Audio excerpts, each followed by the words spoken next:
Hello, and welcome to a short review of the Oxford Rail Dean Goods.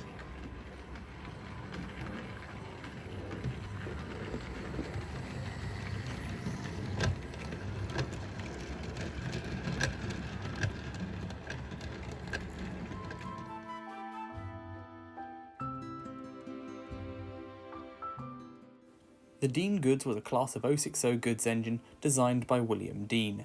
260 were built between 1883 and 1899. My model depicts one of the 62 that were sent to France during the Great War as part of the Railway Operating Division.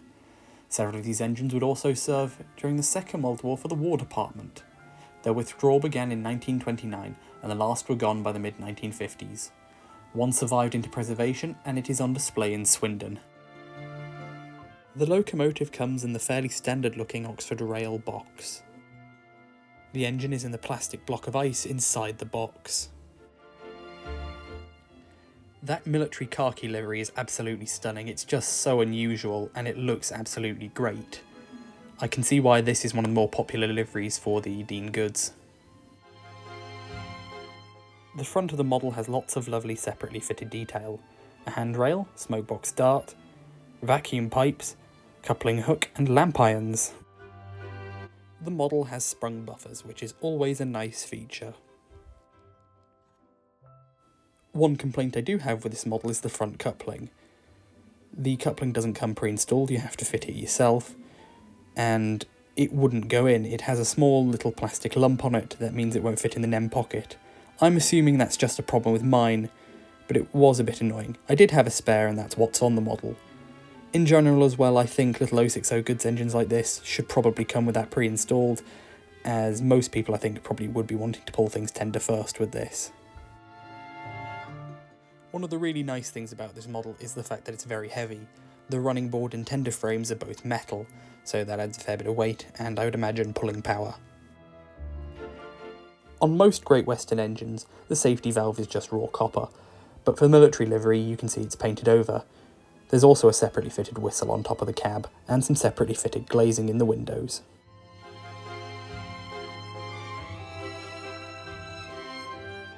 It's a bit difficult to show the cab on this engine, as the engine and tender are permanently connected. But what you can see is the detail in there is absolutely fantastic, it really does look lovely, and with such an open cab I think this engine would probably benefit from some crew figures. The lettering and numbering on the tender is printed very nicely. You can see some separately fitted handrails and a vacuum pipe and sprung buffers on the back of the tender. The locomotive is an absolutely fantastic runner. I know some of the early ones had trouble with reliability, but these more modern ones are absolutely fine. I got my model in an Oxford Rail mystery box for £100, which I think is a very good price considering that there are a few items of rolling stock in there too. You can buy the engine on its own from Rails of Sheffield for £105.95. I think that's fair for a well-detailed, smooth-running and DCC-ready model. If you model a Great Western, or just want a nice engine, then I can highly recommend it.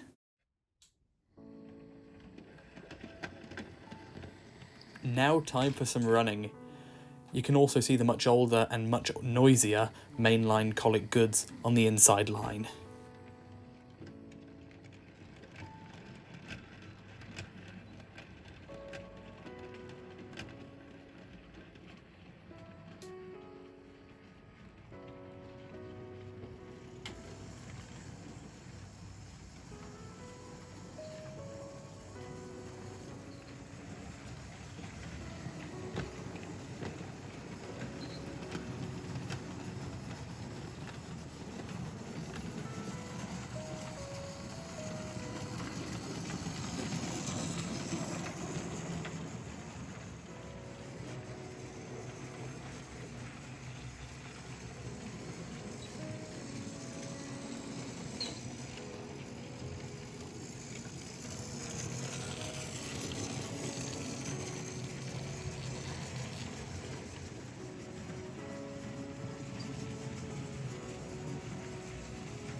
Thank you for watching.